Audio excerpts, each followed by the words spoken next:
KBS 열린 토론.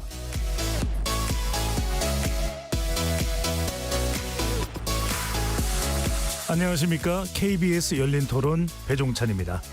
21세기를 정의하는 중요한 개념 중 하나는 바로 4차 산업혁명입니다.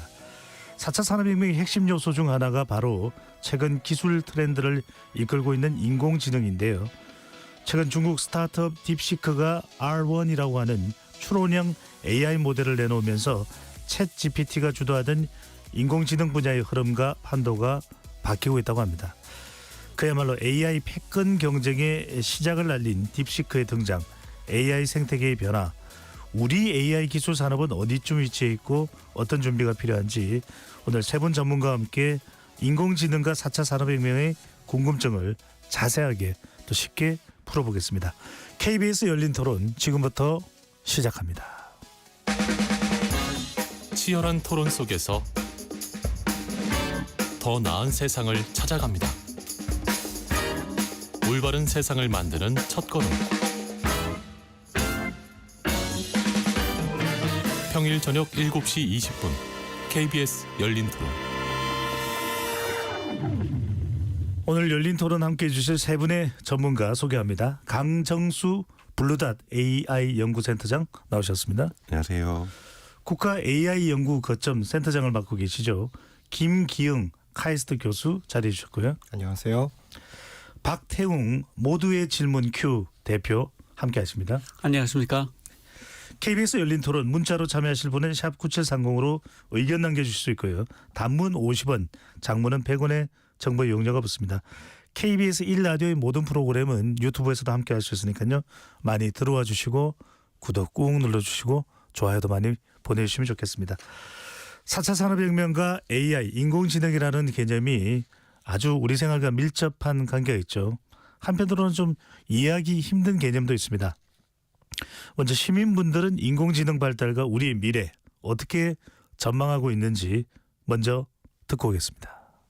AI가 안 들어가는 게 없죠. 드론, 청소 로봇조차도 AI 기술이 좀 더 고급화되고 업그레이드되고 사람처럼 생각할 수 있는 그런 의미인데 지금 사회에 이미 골골 퍼져 있어요. 사람들이 모를 뿐이죠. 일상에서 자잘한 노동 같은 게 줄어드는 거는 좋은 점인 것 같고 인간성의 상실 이런 게 좀 걱정이 되기는 하죠. 그리고 뭔가 창작물 같은 것도 AI가 학습을 통해서 인간의 창작물을 만드는 경우에는 좀 무섭기도 하고 저작권도 침해되고 뭐 기술적으로는 발전하겠지만 이게 좋은 의미에서 발전이 되려면은 법과 제도적인 뒷받침도 돼야 되고 사람들의 인식 수준도 그만큼 따라가야 될 것 같아요. 기대되는 점, 뭐 자료 찾고 뭐 리포트 하는데 예전에 한나절 걸렸으면 반나절, 그러니까 한두 시간, 2시간이면 될 수 있으니까 그건 좋은 거고. 우려되는 점 더 개인적으로 되겠죠. 사람 안 만나도 되고 로봇가 대신해주고 똑똑한 AI도 로봇이니까 궁극적으로는 개별화가 더 심화될 것 같습니다. 제도적으로 법적으로 한다든지 안전장치를 마련한 다음에 추진하는 게 좋지 않겠나 그런 생각이 드네요. 한국이라는 나라는 연구 개발하는 데서 제약 조건이 많아요. 이 연구직은 시간이 얼마이면 안 됩니다. 이 인공지능도 그럼으로 인해서 한국이 발전할 수가 없는 거예요. 법률적으로도 규제가 많이 있습니다. 이거 안 되고 저거 안 되고 AI 같은 경우는 특히 그렇거든요. AI가 적어도 미국이 아닌 중국이라도 앞서가려면은 한국은 마음대로 연구해보라고 국가 경제 산업을 위해서 그러면 거기에 대한 이제 보상이 충분히 주어져야겠죠. 시민분들의 의견 어떻게 들으셨는지요? 아주 열정적으로 의견을 말씀하시는 거 보면 그만큼 AI 또 인공지능이 우리 미래에 중요하다는 의미가 될 텐데요. 먼저 박 대표께 여쭤보겠습니다. 네. 4차 산업혁명 시대 과거의 이 영국에서의 산업혁명과는 상당히 다를 텐데 네. 어떤 변화가 일어나는 겁니까? 이게 그 영국의 혁명 때는 뭐가 눈에 보였어요. 전기관이 들어오고 공장이 생기고 면직물이 엄청나게 나오고 모직물이 어마어마하게 나오고 그런데 AI는 안 보입니다. 이게 소프트웨어잖아요. 예. 그래서 사람들이 AI라고 막 사방에서 얘기를 하는데 잘 안 보이는 느낌이 있을 거예요. 그렇지만 실제로는 어마어마하게 바뀌었습니다. 이미. 그러니까 사람들이 AI를 쓰지 않고는 하루도 살지 못하고 있어요. 그걸 모를 뿐입니다. 지금 스마트폰이 AI 덩어리거든요. 안면인식 아주 쉽게 하잖아요. 옛날에는 안면인식이 너무너무 어려운 기술이었어요. 그 지문인식 쉽게 하죠. 예. 음성인식 쉽게 하죠. 운전하면서 문자 음성으로 다 보내잖아요. 근데 그거를 되게 당연하게 생각하죠. 그리고 뭐 중국이나 미국 같은 데서는 자동차 주차를 이제 자기가 안 하잖아요. 내리면 차가 가서 주차장에 서죠. 그런 게 다 AI입니다. 그런데 사람들이 굉장히 빨리 익숙해져서 AI가 얼마나 빠른 속도로 스며들고 있는지를 모를 뿐인데요.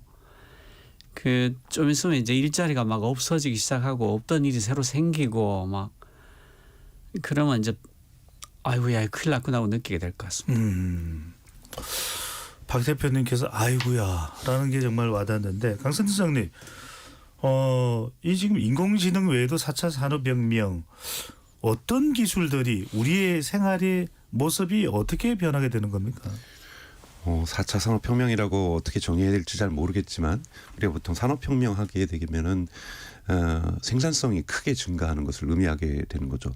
자본의 생산성이 크게 증가하거나 노동의 생산성이 증가하면서 그러니까 동일 우리가 노력을 했을 때 더 많은 생산물들이 만들어지는 것이고 이것이 뭔가 지난 시대하고는 획기적으로 달라졌을 때 우리가 그것을 혁명적인 변화, 기술혁명적인 변화라고 얘기를 하고 있습니다. 우리가 스마트폰 같은 경우를 예를 들면은 또 클레이 쇼키라는 뉴욕 사회학과 교수 같은 경우는 이렇게 얘기를 했죠. 우리의 습관이 변할 때 미디어를 소비하는 습관이 변하고 커머스를 하는 습관이 변하고 은행 업무를 하는 습관이 변할 때 이것이 진정한 기술혁명이 발생한다. 새로운 기술만으로 만들어지는 것이 아니라 지금 AI 같은 경우에는 말씀하셨던 것처럼 곳곳에 스며들어 있는 것이 맞고요. 스며들었던 건 뭐냐면 기존에 있는 다른 기술과의 이 융합도 많이 일어나고 있고 시너지 효과도 많이 일어난다고 볼 수가 있습니다. 제조 기술 같은 경우에는 예를 들면 아주 쉽게는 제 여동생네 회사가 종이컵을 만드는데 과거에는 이 노동자들이 이렇게 하나씩 몇 개씩 샘플로 들어서 이 물이 새는지 안 새는지를 봤었어요. 요즘은 하나도 예외 없이 종이컵을 다 사진으로 찍습니다. 기계가. 그리고 이것이 물 새는지 아닌지를 패턴을 분석해서 비전 처리라고 하죠. 이걸 해가지고 자동으로 다 분류하죠. 그러니까 사실은 이러한 제작 기계 내에도 요즘은 AI가 들어가 있는 거고요. 네. 또는 뭐 이번에 작년에 노벨 화학상을 받았던 구글 딥마인드에 있는 알파폴드라고 하는 것은 단백질 구조를 AI 도움 받아서 밝혀낸 거고 알파폴드 3 같은 경우에는 단백질 간의 상호작용을 밝혀냈고 그것을 비상업적 용도의 모든 대학과 연구기관이 지금 공개가 되어 있거든요. 이렇게 될 경우에는 바이오테크놀로지와 AI가 같이 결합되면서 신약 개발에 어떤 가속도가 붙는다든지 사실은 이러한 기존에 있었던 기술과 AI가 증폭되면서 생산성의 급속한 향상 그것이 과거 시대와는 더욱더 차별이 나기 때문에 이것을 혁명적인 어떠한 전환이라고 얘기한다라면 굳이 구별을 한다라면 우리가 4차 산업혁명이라고 한다라면 이런 생산성의 증폭을 AI가 기존에 있는 기술과 결합할 때도 만들어진다. 제조에서부터 신약 개발에서부터 사실 요즘은 국방이라든지 또는 자율주행이라든지 이런 모든 곳에 사실은 AI가 결합되면서 산업의 질서를 재편하고 있다고 볼 수 있습니다. 그 모든 것이 AI다. 덧붙이면 네. 알파폴더 가지고 얼마나 시간을 줄였냐. 그 데미스 아사비스가 구글 리더고 이번에 노벨 화학상 받았잖아요. 예.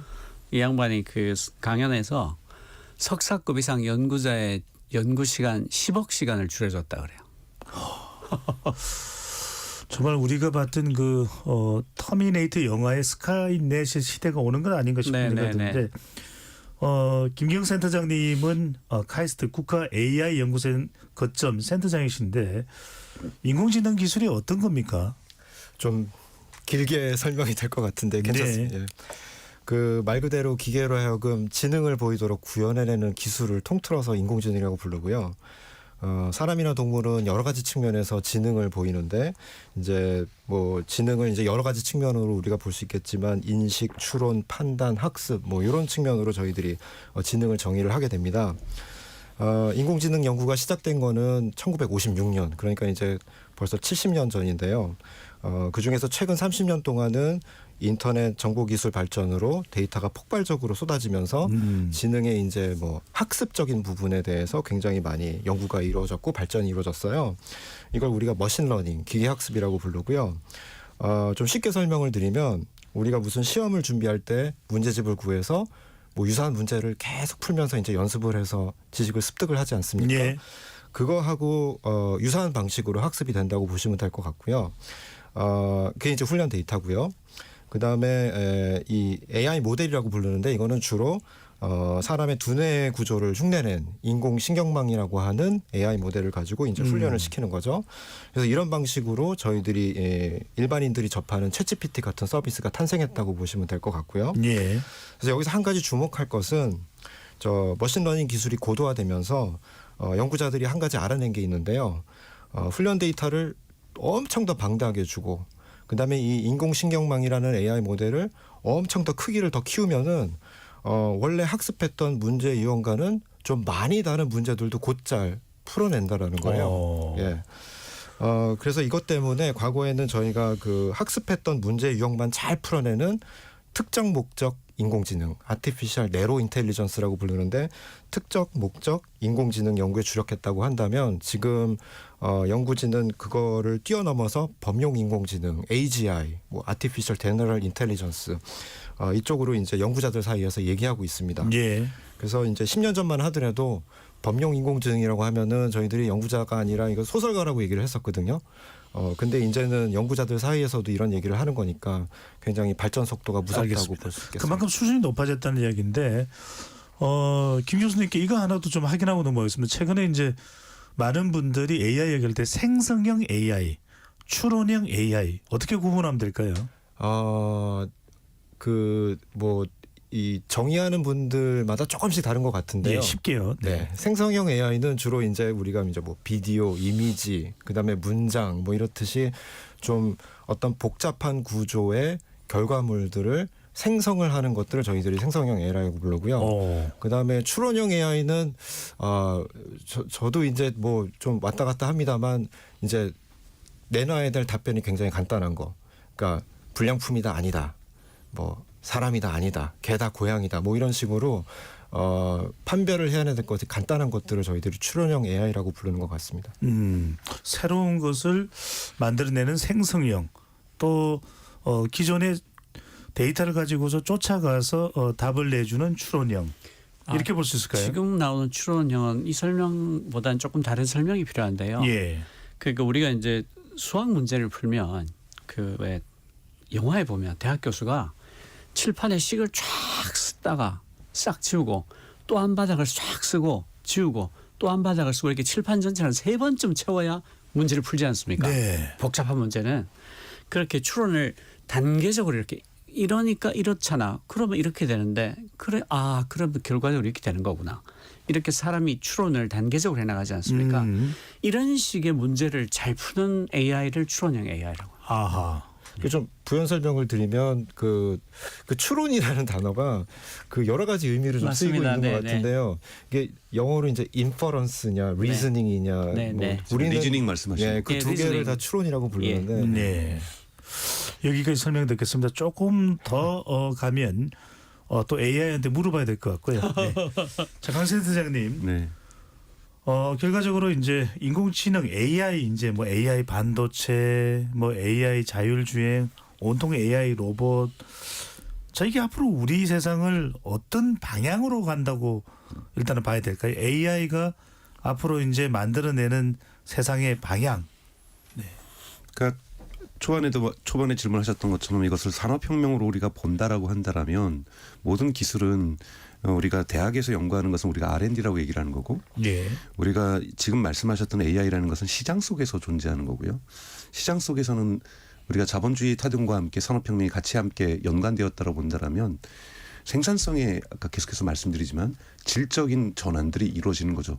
우리가 똑같은 노동시간을 1시간을 일해도 훨씬 더 많은 산출물을 내는 것이 기술의 도움을 받아서 우리가 증기기관의 도움을 받고 전기의 도움을 받고 컴퓨터의 도움을 받는 것처럼 AI의 도움을 받아서 우리가 똑같은 것을 하더라도 인간이 똑같은 노동을 하더라도 또는 똑같은 자본을 투자하더라도 훨씬 더 많은 산출물을 내는 것들이 시장 속에서 이것이 AI라고 본다라면 우리가 지금까지 있었던 만약에 휴머노이드 로봇이 들어오게 된다라면 우리가 생산함수를 우리가 경제학 원론에서 보통 우리 많은 분들이 배우셨을 때 Y는 K 곱하기 L이라고 보통 K와 L의 함수라고 보통 얘기를 하는데 L은 보통 제한이 많이 있거든요. 그 앞에 아무리 생산성 함수 그 개수가 붙어서 L을 증폭시키더라도 L이라는 숫자는 제한되어 있죠. 한국인의 인구수는 5천만 명으로 제한되어 있죠. L이 노동이라는 네, 노동력이죠. 얘기죠. 네. 그러면 이 L이 이제는 1억으로 한국도 증가할 수 있는 거고 2억으로도 증가할 수 있다라는 뜻이 되는 거거든요. 그러면 기본적인 경제의 개념이 완전히 바뀔 수도 있습니다. 중장기적으로는. 우리가 그리고 예를 들면 데이비드 리카도라는 사람이 비교 우위라는 걸 얘기를 해가지고 예를 들면은 강정수는 사과하고 파프리카를 잘 만들지만 그래도 사과를 더 잘 만들고 농사를 잘 짓고 우리 박 대표님은 사과하고 파프리카 둘 다 잘하시지만 파프리카를 좀 더 잘하면은 각자 잘하는 거 해가지고 교환하는 거였잖아요. 근데 만약에 인공지능이 똑같은 수준이 돼버리면 그냥 우리가 무슨 교환을 하고 거래를 하고 무역을 해요. 각자 그냥 자급자족으로 로봇들 데리고 살 수도 있는 정말 저는 상상하면은 이것이 과연 옳은 것인가도 생각이 들 정도로 대단히 무한한 상상들을 할 수 있습니다. 우리가 생산함수만을 보더라도 그렇기 때문에 어마어마한 변화들이 근본적으로 지금 인류에게 오고 있다라고 저는 생각하고 있습니다. 김센태 선생님, 이 대목에서 궁금한 것은 한 20년 전만 해도 우리가 AI 이렇게까지 이야기를 안 했습니다. 10년 전만 해도 이 정도까지는 아니었어요. 이야기하긴 했어도. 갑자기 급속도로 이렇게 발전한 이유가 있습니까? 반도체 이유입니까? 어떤 사람의 이유입니까? 어떤 이유입니까? 뭐 스케일이죠. 네, 데이터. 그다음에 과거에는 저희들이 그 GPU나 컴퓨터 위에서 훈련시킬 수 있는 AI 모델의 사이즈가 어떻게 한계가 있었는데 반도체 기술의 발달, 그다음에 또 데이터의 발달, 그다음에 또 알고리즘적으로 소프트웨어적으로 새로운 그 훈련 방법들, 모델들 이런 것들이 탄생을 하면서 이게 복합적으로 폭발적으로 탄생을 했다고 생각을 합니다. 예. 자, 이제 우리가 좀 염려되는 것은 박 대표님 두 가지입니다. 하나는 어이구 이러다가 사람이 해야 될 일자리 다 뺏기는 것 아니야. 왜냐하면 AI가 훨씬 잘할 것 같거든요. 또 두 번째는 인간 위에 서는 거 아니야? 터미네이터처럼 우리 인류의 미래를 위협받는 거 아니야? 어떨까요? 이게 이제 처음에 산업혁명이라고 했지 않습니까? 예. 우리가 지금 산업혁명의 시간에 들어와 있다는 것을 인정하는 데서 시작을 해야 됩니다. 무슨 뜻인가 하면 산업혁명이 일어났을 때 실제로 사회 구조가 다 바뀝니다.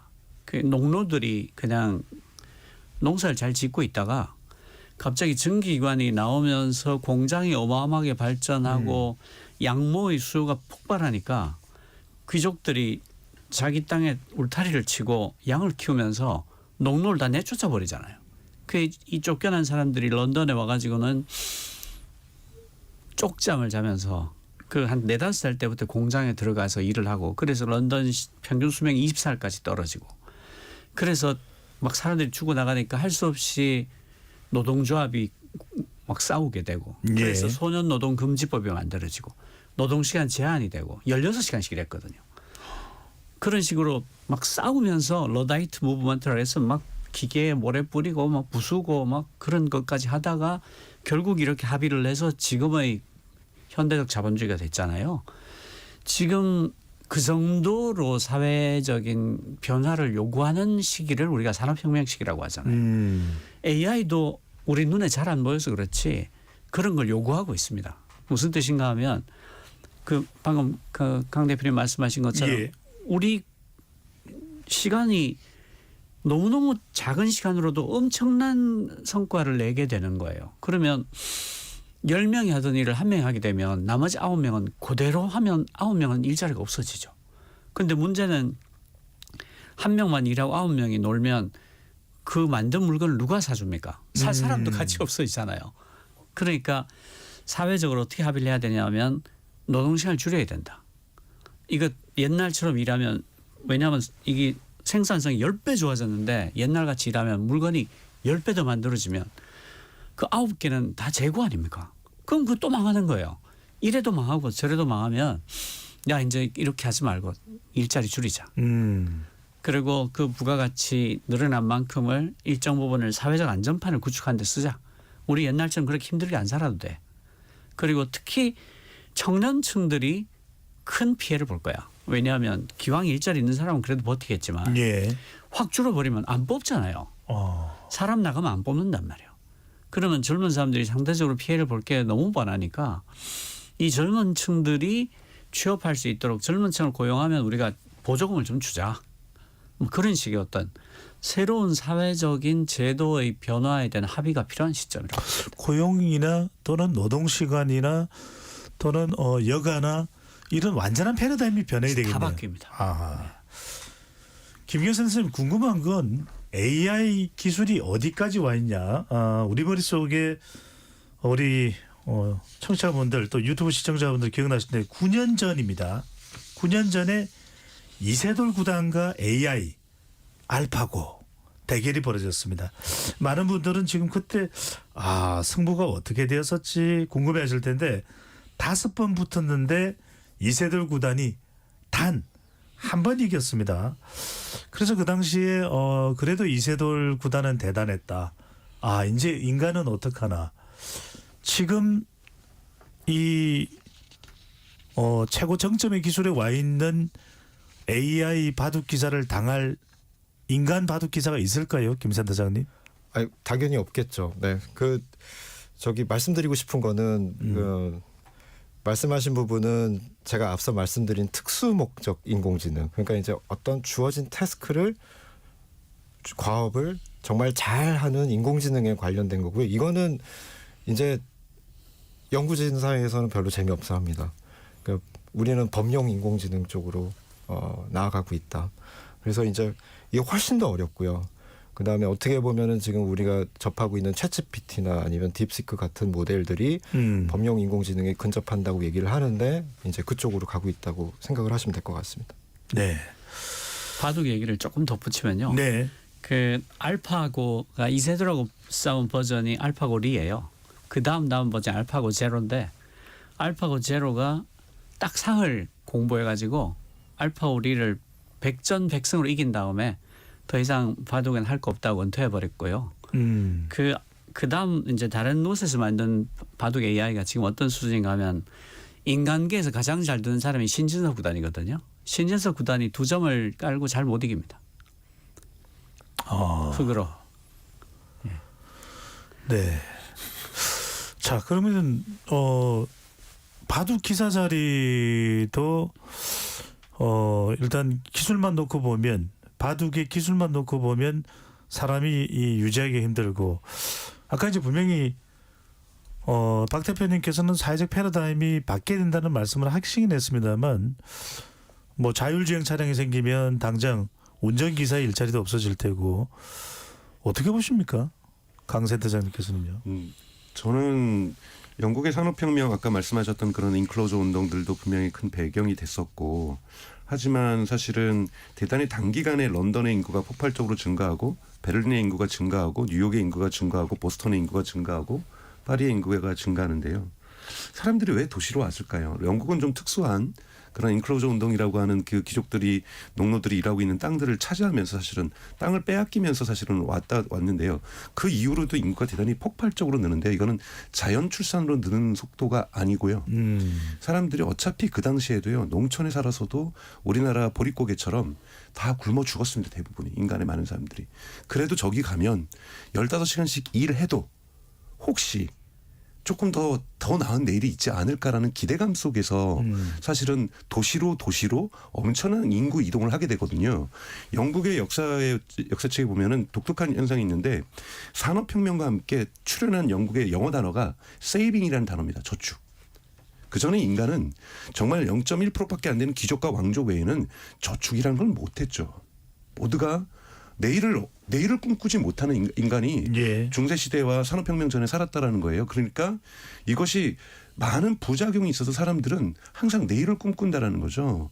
이런 부분에서 저희가 지금 인공지능이 놀라운 능력들을 가지고 우리가 어떻게 함께 더 나은 내일을 살아갈 수 있을까. 거기에는 아까 말씀하셨던 제도적으로 부의 어떤 배분과 또는 뭐 당시에 그런 영국의 산업혁명을 보면서 칼막스 같은 사람은 낮에는 낚시하고 뭐 저녁에는 시를 쓰고 뭐 이런 사회를 꿈꾸는 것도 저는 나쁘지 않다고 봅니다. 그러니까 어떤 식으로든지 저희가 좀 더 얘기해야 될 것은 인공지능과 함께 우리가 어떻게 좀 더 나은 내일을 살아갈 것인가에 대해서 사람들과 얘기하고 토론하고 문제점들을 어떻게 해결할지 이런 것들을 좀 낙관적으로 좀 더 얘기할 필요는 있다. 문제점은 많이 있습니다. 문제점은 많이 있습니다만 이거를 어떻게 같이 극복할 수 있을 것인가 지혜를 모아 나간다라면은 저는 AI 시대, 인공지능의 시대에도 인간의 몫은 저는 찾아낼 수 있고 또 그렇게 하려고 노력해야 되지 않나라고 저는 생각하고 있습니다. 알겠습니다.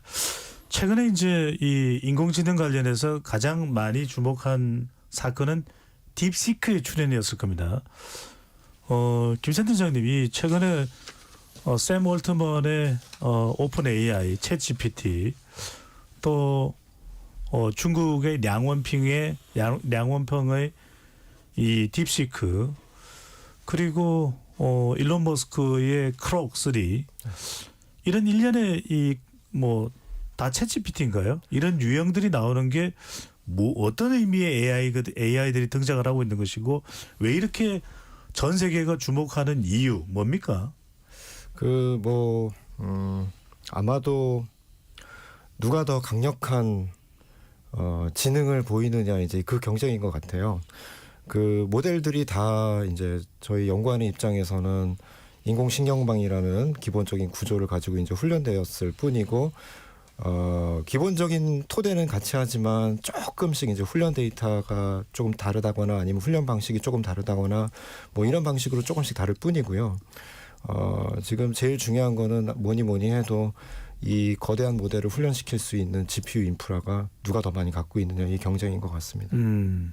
이런 뭐 LLM이라고 하는 것이죠. 네, 맞습니다. 라지 랭귀지 모델, 거대한 데이터들을 가지고서 온갖 인공지능의 생성과 추론이 이루어진 건데 박 대표님 딥시크가 등장하면서 뭐 트럼프 대통령도 놀라고 엔비디아의 주가도 출렁일 정도였거든요.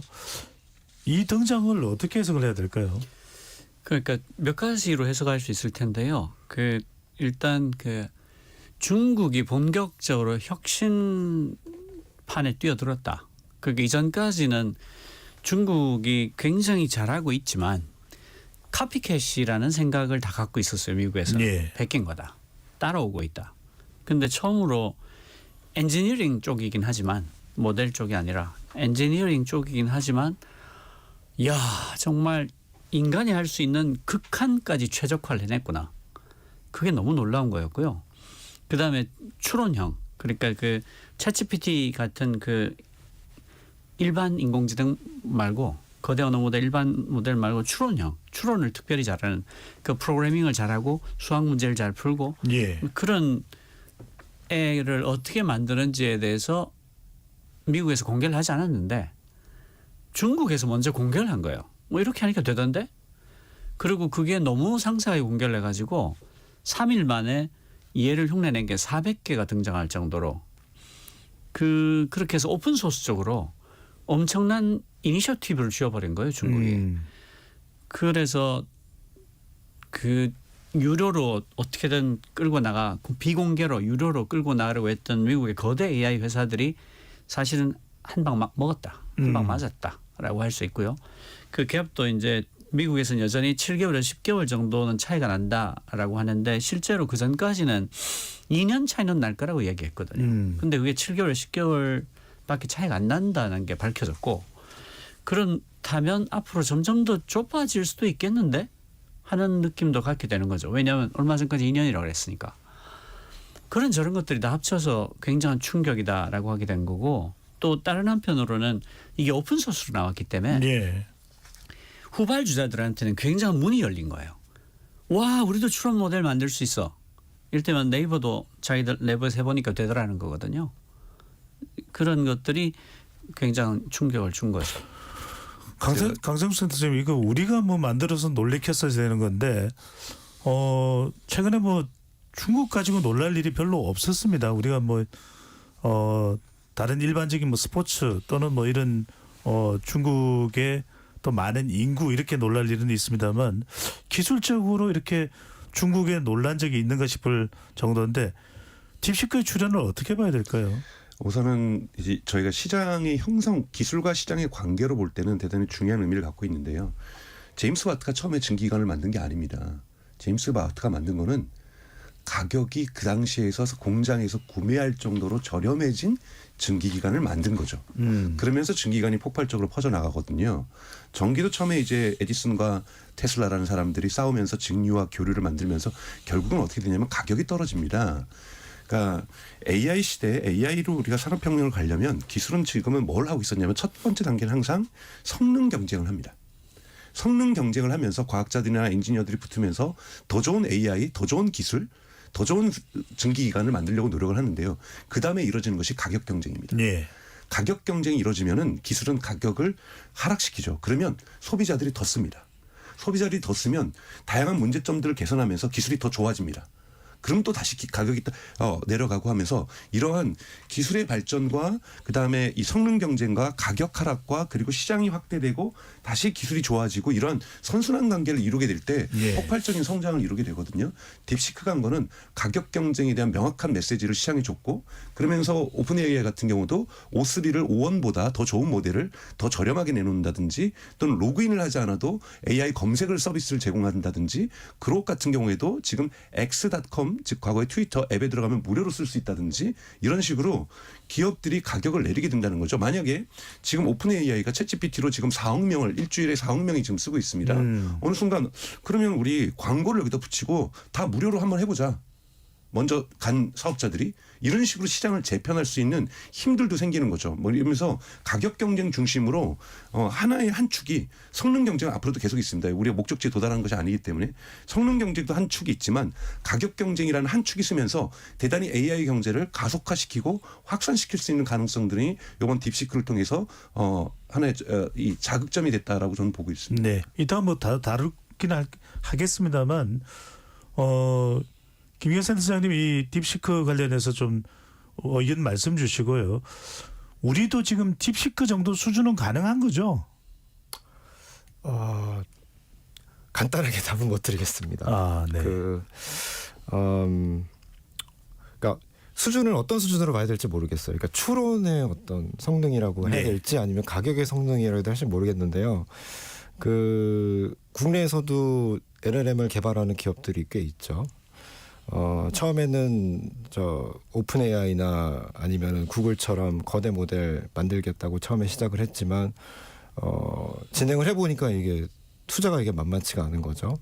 그래서 이제 살짝씩 이제 지난 몇 년 동안 기업들이 약간 전략을 바꿨다고 생각을 합니다. 네. 그런 모델을 만드는 게 아니라 더 가볍고 더 싼 모델을 만들어보자. 성능은 떨어지지만. 그래서 그쪽으로 저희 기업들이 좀 많이 그러니까 가성비를 따지는 그쪽으로 좀 개발 전략을 바꿨던 것 같고요. 지금 기업에서 들리는 얘기는 지금 딥시크 때문에 다시 전열을 가다듬어서 예. 전략을 다시 수정을 하고 있다. 뭐 이런 얘기를 하고 있습니다. 알겠습니다. 이 이야기는 2부에 더 할 텐데 그냥 우리 상황은 어떤지가 좀 궁금해서 좀 급하게 여쭤봤습니다. 박 대표님 분명히 딥시크가 가지고 있는 명가암이 있습니다. 상당히 우려되는 것은 개인정보가 상당히 유출될 수 있다. 지금 우리 정부뿐만 아니라 미국, 이탈리아 또 유럽에 있는 많은 국가들까지 다운로드를 금지합니다. 이게 중국의 데이터법에서는 언제든지 이 데이터가 지금 중국산 로봇 청소기도 마찬가지입니다만 유출될 우려가 있는 거죠. 그게 이제 저는 일리도 있고 과묘한 반응도 있다 이렇게 생각하는데요. 뭔가 하면 클라우드에 있는 AI 서비스를 쓰면 우리가 입력한 모든 데이터가 저장이 됩니다. 근데 약관에는 이 데이터는 AI 학습에는 쓰지 않겠다. 이런 것들이 다 적혀 있죠. 그 정도 차이지 우리가 올린 데이터가 다 저장되는 건 똑같습니다. 그런데 그 딥시크 AI에는 네가 올린 데이터를 학습에 쓰지 않겠다는 게 약관에 들어있지 않습니다. 그리고 중국의 데이터법에 따르면 중국 정부가 요구하면 언제든지 모든 데이터를 제공해야 됩니다. 그러니까 그 두 가지가 얽혀 있어서 아마도 좀 딴 AI보다 쓰는 게 좀 더 위험한 것 아니냐 이렇게 판단한 것 같은데 개인 입장에서 보자면 오픈 AI의 챗GPT를 쓰거나 딥시크의 V3나 R1을 쓰거나 내가 올린 모든 데이터 거기 저장된다는 건 똑같습니다. 그러니까 내 프라이버시나 회사의 기밀 자료는 올리면 안 됩니다. 원래 그렇습니다. 네, 딥시크를 우리가 우려하는 것은 미국의 경우에는 뭐 우리가 실제로 어떤지는 또 확인을 해봐야 되겠습니다. 그래도 상당히 이 개인정보 유출에 대한 것이 엄격하게 관리된다면 중국은 중국 정부가 요구하면 이것이 훌러덩 가는 거 아니냐 그 우려를 말씀드리는 거예요. 예, 그 우려가 있는 거죠. 네. 네. 강 센터장님 지금 크록과 같은 이 머스크가 만들고 있는 인공지능도 그렇고 또 실제로 딥시크의 경우에도 우려가 되는 건 필터링이 안 된다는 겁니다. 그래서 정말 고성능의 이 화학 물질의 결합을 통한 이 폭탄 제조 방법까지도 물어보면 나온다는 이런 우려는 어떻게 해소를 해야 될까요? 그 부분이 되게 논쟁이죠. 예를 들면은 이번에 그록 3가 나오면서 흔히 말하는 영어로는 unenhanced, 그러니까 즉 통제되지 않는 이러한 AI를 서비스는 그록은 일부러 고의적으로 만들었습니다. 그거는 이제 대표인 사주인 일론 머스크가 이것은 표현의 자유이기 때문에 AI에게도 표현의 자유를 줘야 된다라는 조금은 괴상한 논리를 제공을 했죠. 그러면 훨씬 더 흔히 말하는 사후 트레이닝이라고 하는데요. 사전 트레이닝도 있고 사후 트레이닝도 있는데 이 부분들을 좀 건너뛰기 때문에 훨씬 더 AI가 성능을 좋게 낼 수 있다고 얘기를 합니다. 그랬더니 때를 맞춰서 오픈 AI도 우리도 그러면은 좀 기준을 낮추겠다. 그래서 오픈 AI도 지금 사실은 챗GPT도 이 기준을 낮추고 있습니다. 그러니까 사실은 이것도 하나의 경쟁 구도가 만들어지는 거죠. 누가 먼저 성능 경쟁을 또 한쪽에서는 지금 계속 진행되고 있다 보니 언핸스드 방식으로 이 부분을 갖다가 끌어올릴 수 있다고 하면서 사실은 사회적으로 문제가 될 수 있는 이런 문제가 나오는 거고 그러다 보니까 심지어는 여러분 그록 들어가서 쓰시면 성인 인증을 해야 되는 선택들이 있어요. 아예 그러니까 이 18세 만 18세를 인정을 해야만 질문할 수 있는 질문들이 나오거나 대화할 수 있는 것들이 나오기도 하거든요. 그러니까 이런 식으로 지금 그록 같은 경우에는 조금 더 다른 패턴으로 지금 시장을 열고 있다는 부분에 대해서 벌써 많은 비판들이 지금 나오고 있어요. 근데 모르겠습니다. 저는 초기에 있다 보니까 이런 부분에 대해서 그러니까 그록 같은 경우는 그러거든요. 생화학 무기를 만들어내는 방법을 만들어줘요. 그럼 끝에다가 하는 말이 근데 그거 위에 있는 말 다 거짓말인 거 알지? 난 농담한 거야. 그리고 사실은 검증해 보면 사실 그걸로 생화학 무기를 만들 수는 있는 건 아니에요. 네. 근데 이제 물론 근데 만들 수도 있겠죠. 그러니까 이 부분에 대해서는 저희가 어느 정도의 사회적인 가이드라인이 필요하다고 저도 생각이 들어요. 네. 네. 김대진 선생님, 이제 딥시크 이야기를 또 안 할 수가 없는 것이 여하튼 이게 딥시크가 인공 AI, 인공지능 이쪽에 이제 스타가 됐습니다. 근데 트럼프 대통령은 미국 기업에 자극이 될 것이다. 또 한편으로는 또 미국 의회도 다운로드를 안 하고 우리도 지금 개인정보위원회에서 추가적인 다운로드를 못 하게 돼 있습니다. 이걸 딥시크의 위기로 봐야 되느냐? 이 정도 견제를 한다면 가성비로 80여 원의 정도로 돈으로 이 정도의 기술을 만들어내는 건 대단하다고 봐야 되나요? 뭐 대단하다고 봐야죠. 저는 저희들이 이제 구별을 해야 될 것 같은데요. 딥시크를 앱이나 아니면은 웹을 접속을 해서 쓰는 서비스 형태로 쓰는 거랑 그 다음에 그 모델을 다 공개를 해놨거든요. 그래서 그 모델을 다운로드 받아서 저희가 갖고 있는 서버에서 운용을 하는 거랑 요 두 개를 구분을 쳐야 되는데 그 앱이나 서비스 형태로 쓰는 거는 뭐 말씀하시는 대로 약간 정보보호 이슈가 있긴 있지만 그 오픈 모델을 다운로드 받아서 저희 서비스에서 자체적으로 쓰는 거에는 제가 이제 소스 코드를 들여다봤더니 그렇게 큰 뭐 이슈가 보이진 않아요. 그다음에 또 뭐 물론 이제 미국에서 지금 막아놓은 거는 앱이나 웹 서비스 형태로 딥시크.com에 들어가서 쓰는 것만 막았을 뿐이지 그 오픈 모델을 다운로드 받아서 자체적으로 돌리는 거는 아직 열려 있는 걸로 알고 있습니다. 네, 그거는 보안 문제 부분을 내려서 소스를 받았을 때는 해결이 가능하다는 말씀이신가요? 저희들이 일일이 다 들여다 볼 수가 있으니까요. 네, 그래서 그렇게 해서 지금 벌써 퍼플렉시티라든지 이런 데서 쓰고 있고요. 마이크로소프트 애저도 하고 공급을 하고 있고 아마존도 공급을 하고 있어서 그거는 이제 관리 주체에서 그러니까 저희가 우리 청취자분들이나 우리 구독자분들이 두 가지는 구별해야 돼요. 말씀하셨던 것처럼 deepseek.com 웹사이트 들어가는 거하고 앱스토어나 구글 플레이에서 다운받는 앱 이거는 중국에서 호스팅되고 있는 거죠. 네. 중국에 서버를 대고 있는 거고 이건 말씀하셨던 중국 법에 의해서 중국 정부가 언제든지 들여다볼 수가 있다라는 위험성이 있다라는 것 충분히 저는 인정하고 이런 건 좀 멀리할 수 있다고 저는 생각이 들어요. 하지만 우리가 오픈소스로 지금 공개되어 있고 지금 초기에 있었던 딥시크 V3나 R1 문서보다 지난주에는 또 추가적인 문서들도 계속 공개가 되고 있거든요. 이런 문서들을 보면서 정말로 구체적으로 어떻게 만들었는지 심지어는 데이터 학습에 대해서는 방법론은 공개하지 않았다는 문제가 있었는데 지난주에 또 그걸 또 공개했잖아요. 어떻게 학습을 시켰는 것까지. 이런 부분을 뜯어보면서는 충분히 교정할 수 있고요. 심지어는 똑같은 질문을 던져서 퍼플렉시티 CEO가 시연을 보여줬죠. 예. 자신들이 이거를 딥시크를 변형시킨 거는 천안문 문제에 대해서 정확하게 비판을 하고 시진핑도 비판을 하고 그런데 딥시크.com에 들어가서 물어보는 거는 답변을 못하고 그렇기 때문에 충분히 조정할 수 있고요. 이거는 기술력에 의해서 만약에 조정을 못한다라면 기술력이 없는 거고요. 제가 보기에는 충분히 보안 능력을 갖고 있는 그렇기 때문에 마이크로소프트나 아마존은 딥시크를 서비스로 지금 제공을 하고 있는 거거든요. 근데 이거는 중국에 호스팅되고 있는 것이 아니라 아마존에 호스팅하고 있는 거죠. 알겠습니다. 뉴스 보도에 따르면 이 딥시크가 BYD라고 하는 중국의 전기차에도 장착될 수 있다라는 이야기도 나오고 있습니다. KBS 열린 토론 로고 듣고 입으로 돌아오겠습니다.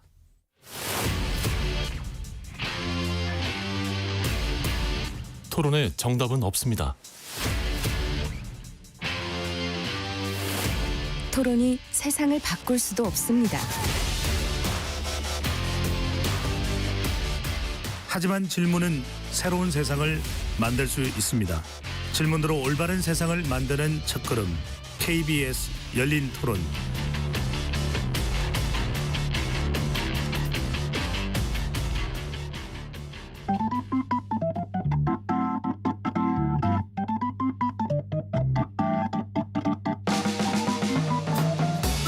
세상을 바꾸는 질문, 열린 토론이 시작합니다.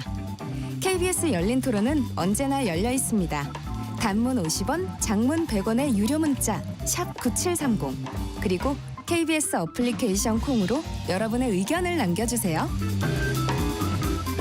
KBS 열린 토론 2부 이어가겠습니다. AI 인공지능이 바꿔놓을 인류의 변화에 대해서 토론하고 있는데요. 스튜디오에 김기영 국가 AI 연구 거점 센터장, 박태웅 모두의 질문 Q 대표, 강정수 블루닷 AI 연구센터장 세 분과 함께하고 있습니다.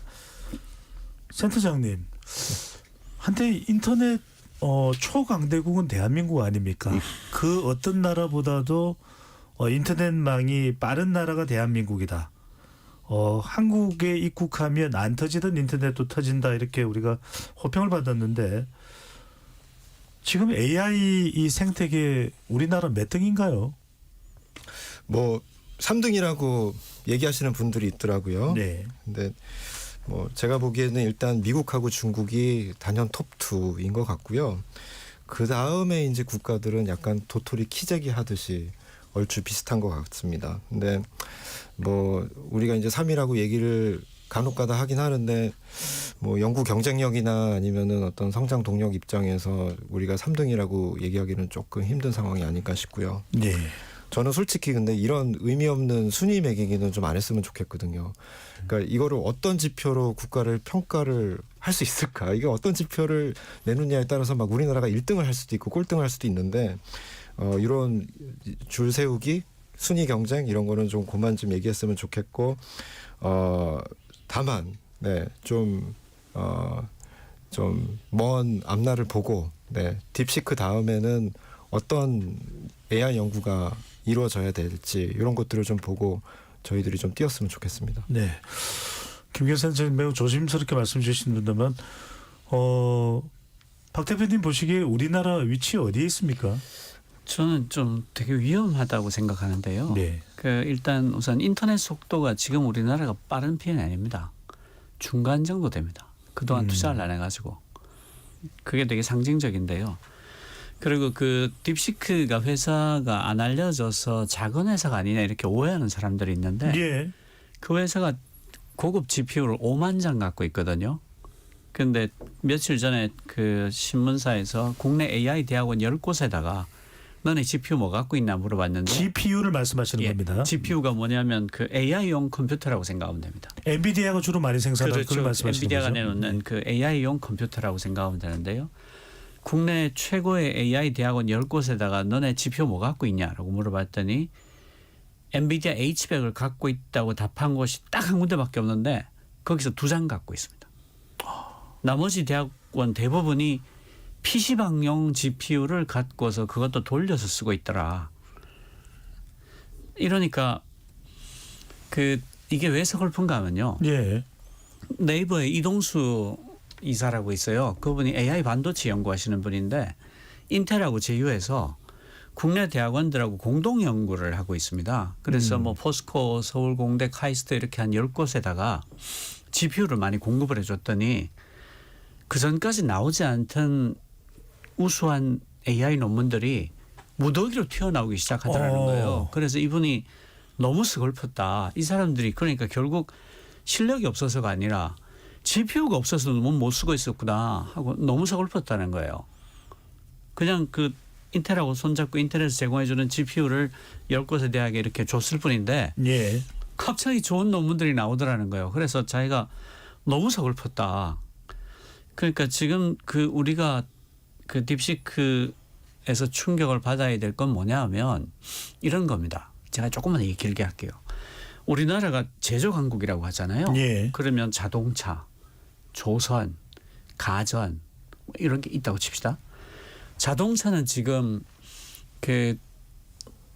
그냥 IT 디바이스로 바뀌고 있습니다. 그러니까 얘가 중국의 자동차들은 지금 지가 가서 주차하잖아요.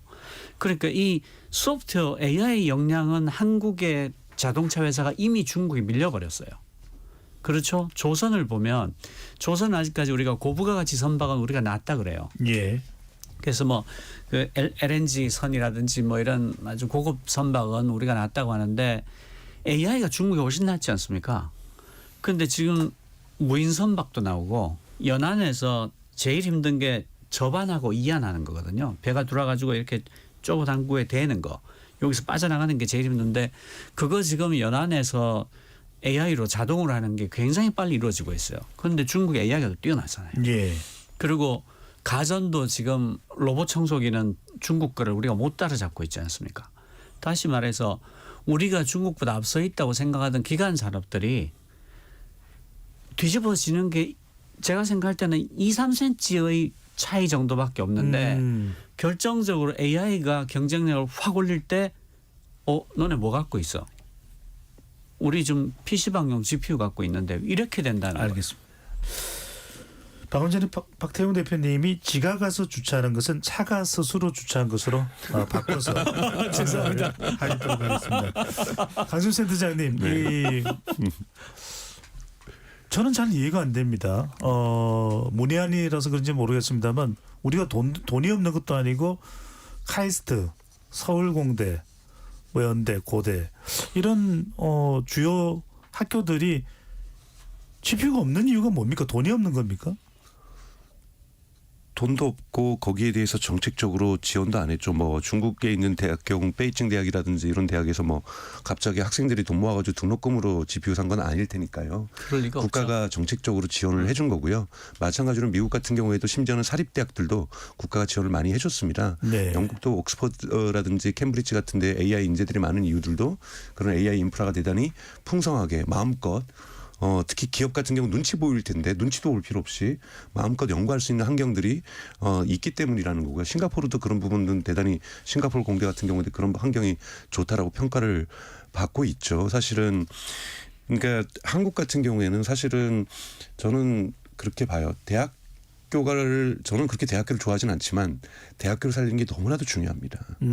마음껏 저기 가면은 내가 AI를 연구할 수 있다는 것이 소문만 나면 고등학생들 때부터 나 정말 AI 하고 싶어 하는 학생들이 나올 거고 그 친구들이 저는 굳이 의대 안 갈 거라고 저는 생각이 들고 그러니까 의대병을 고치는 거는 사회적으로 여러 가지 일을 해야 되겠지만 더 좋은 거는 의대보다 더 좋은 전망, 더 좋은 비전, 더 좋은 내일을 약속하는 이 학과들이 있다.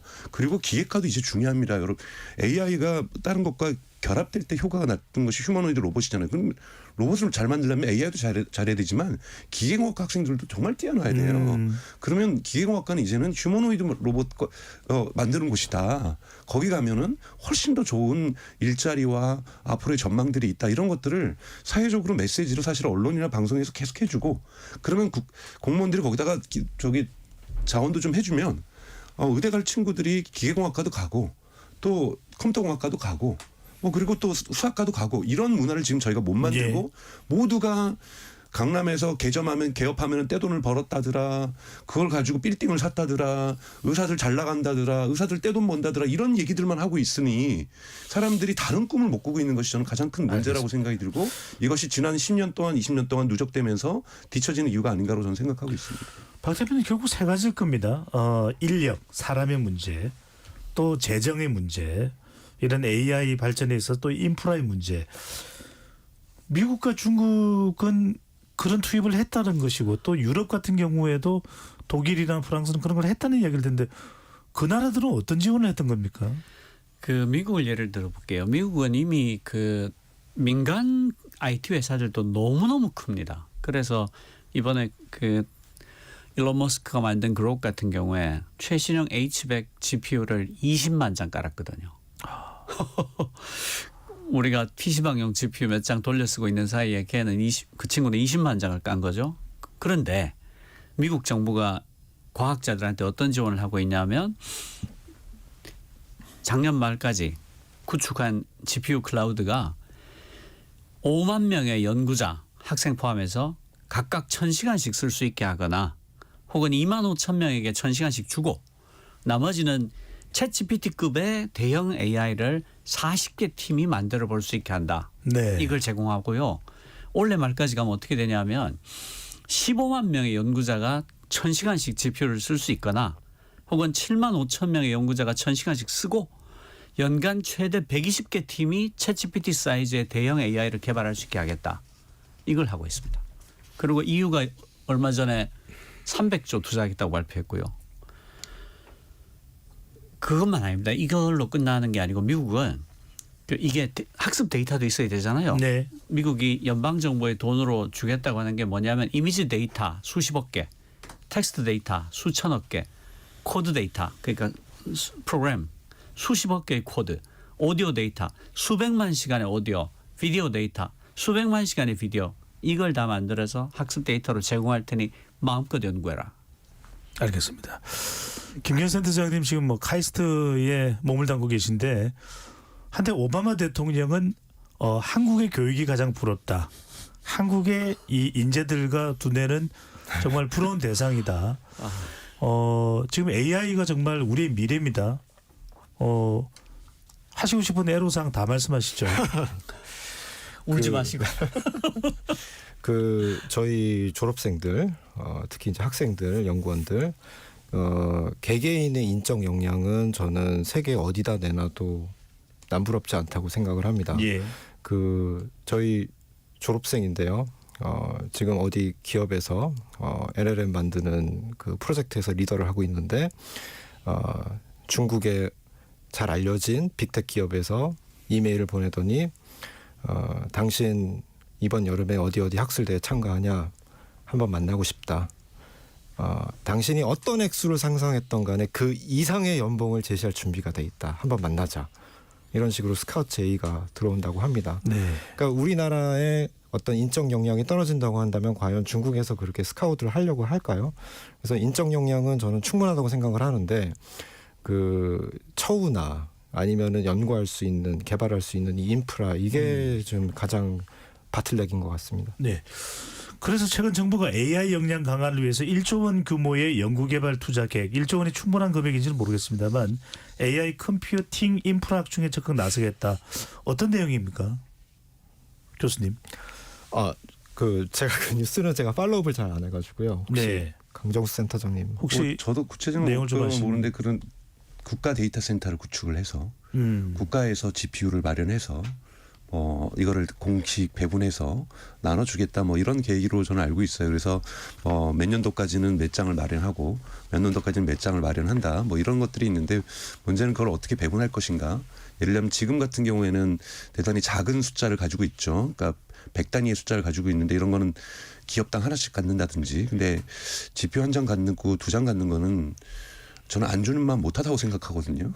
너무나도 작은 이걸 가지고 할 수 있는 것 자체가 작기 때문에 사실은 더욱더 큰 규모의 투자가 있어야 넉넉하게 대학이라든지 스타트업이라든지 이렇게 좀 지원을 해줄 수 있다고 저는 생각이 들어서 국가 예산 자체가 저는 1조는 턱없이 모자란다고 저는 생각이 들어요. 그래서 우선은 규모가 있어야 뭔가 상상을 할 수가 있는데요.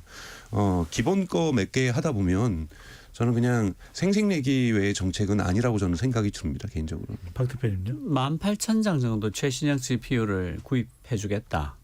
그리고 그 최고의 AI 개발자들을 모아가지고 네.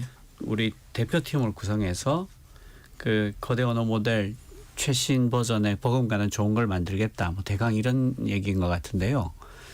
그 저는 이게 이벤트로 흐르면 안 된다. 그러니까 우리가 왜 이렇게 됐나를 먼저 반성할 수 있어야 된다고 생각하는데 그 생태계가 무너져 있다는 것을 먼저 인정하는 데서 시작하는 게 좋을 것 같아요. 그러니까 이렇게 얘기하잖아요.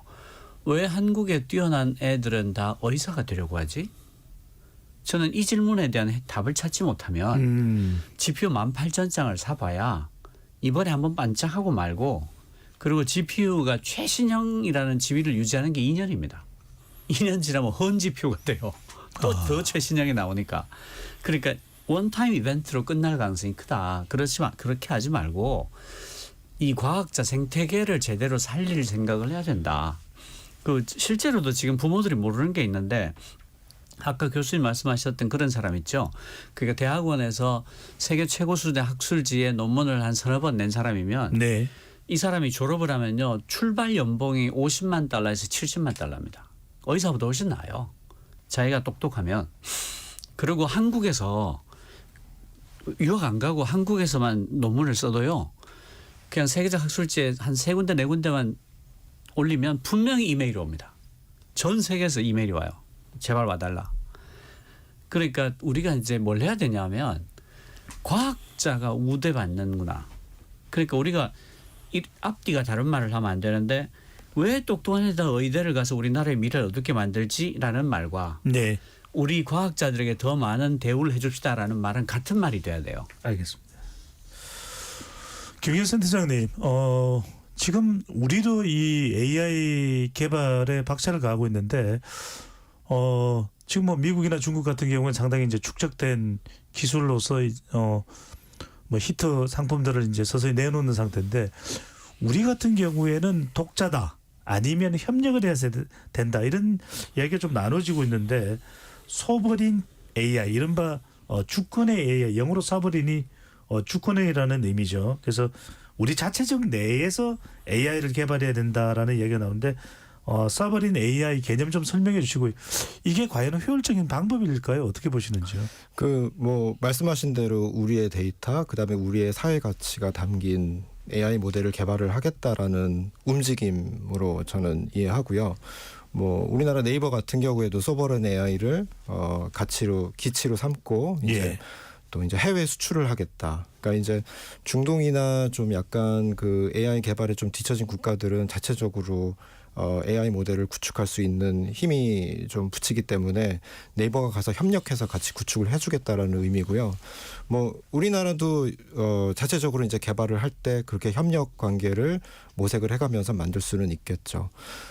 저는 좀 소버린 AI 좀 요게 좀 우리나라 입장에서 좀 중요하다고 생각을 하는데 특히 이제 이런 초거대 AI 모델 같은 경우에는 그 말씀하신 뭐 불량품인지 양품인지 뭐 자율주행인지 이런 간단한 태스크를 과업을 수행을 하는 게 아니라 우리의 판단을 맡기고 있거든요. 네. 의사결정을 맡기고 있거든요.